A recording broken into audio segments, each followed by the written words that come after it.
We're at 4.5 years since the full-scale invasion began of Russia into Ukraine. And what we're seeing now is quite startling. We've got new CSIS data, which shows 1.4 million Russian casualties, that is, killed, wounded, and missing, between February 2022 and then June 2026.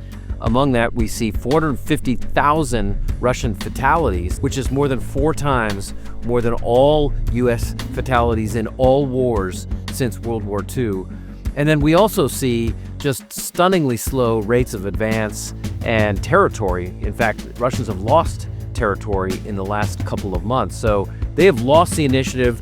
The Russians are really struggling right now.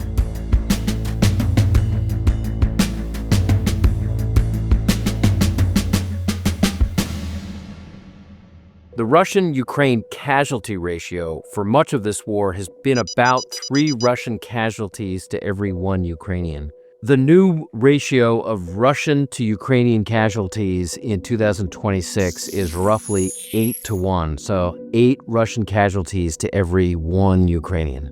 And that's because Russia continues to push its forces into deadly front lines, and also that Ukraine is involved in a very active and aggressive campaign of drones that are short, medium, and long range. For the past several years, Russian forces have failed to advance at much faster than a slow, sluggish crawl.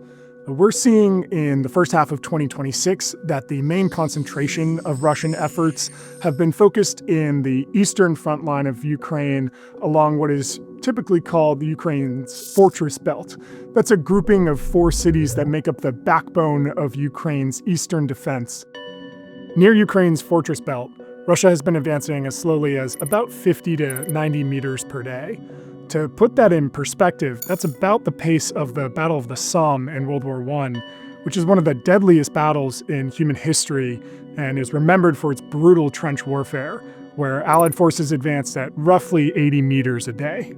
Russia's pace in 2026 has fallen dramatically from earlier in the war. In the first weeks during the 2022 invasion, Russian forces drove toward Kyiv at between roughly 3,000 and nearly 7,000 meters per day. Russia was able to advance so quickly because it was moving through territory Ukraine hadn't yet fortified, but today the battlefield looks very different. The challenge for Russia right now is that it is trying to take Ukrainian territory, and the way it's doing it is by pushing in dismounted infantry into what we call the kill zone. That's an area of between 20 and 40 kilometers between where both sides' forces are mostly deployed to. It's saturated by drones and artillery shelling, and it makes it really difficult for any people or vehicles to move along the front line in Ukraine. With neither Ukraine nor Russia able to generate large breakthroughs along the front line in the battlefield, both sides have increasingly relied on a long-range strike campaign to hit targets well beyond the front line. What's happening right now on the front lines and in around the kill zones is largely the Ukrainians playing defense.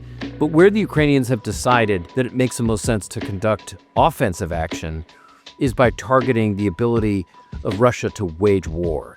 And that is long and medium range strikes against their logistics, against their defense industrial base, anything the Russians use to wage war and to support efforts to wage war, the Ukrainians are going after right now, and in many ways actually quite effectively.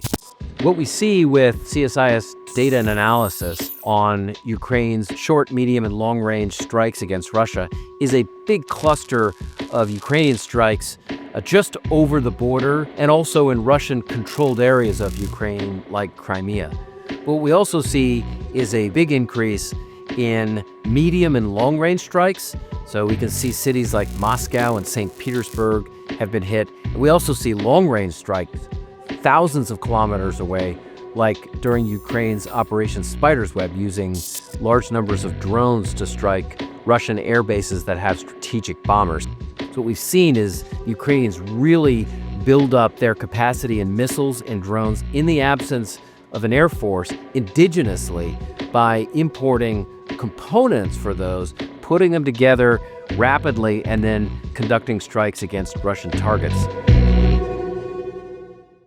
One of the most stunning acknowledgments by Russian President Vladimir Putin that Ukraine's medium and long-range strikes are having an effect is during Russia's May 2026 military parade, where he typically brings out a whole range of soldiers and equipment. They had to scale it back in a significant way out of fear, understandable fear by the Russian government that the Ukrainians were going to strike that parade and it would be a national embarrassment. And what it symbolizes, too, is that war is come home now to Russian citizens in Moscow, in St. Petersburg. Their inflation is high, the economy is stagnant right now, but there's also this level of fear that has now impacted many Russian cities because of Ukrainian medium and long-range strikes. It's a fundamental shift in the war. What has Russia gained versus what has it lost? On the battlefield in recent years, Russia has gained marginal amounts of territory in exchange for over 1 million casualties and potentially soon about 500,000 fatalities. If the goal, and I think the goal should be, some type of a settlement or ceasefire, what is going to bring the Russians to the table is pain, which means that the goal of the United States and Europe should be to continue providing assistance, as well as ramping up on sanctions. More impact on the Russian economy, I think, would have an effect on likely bringing Putin to the table.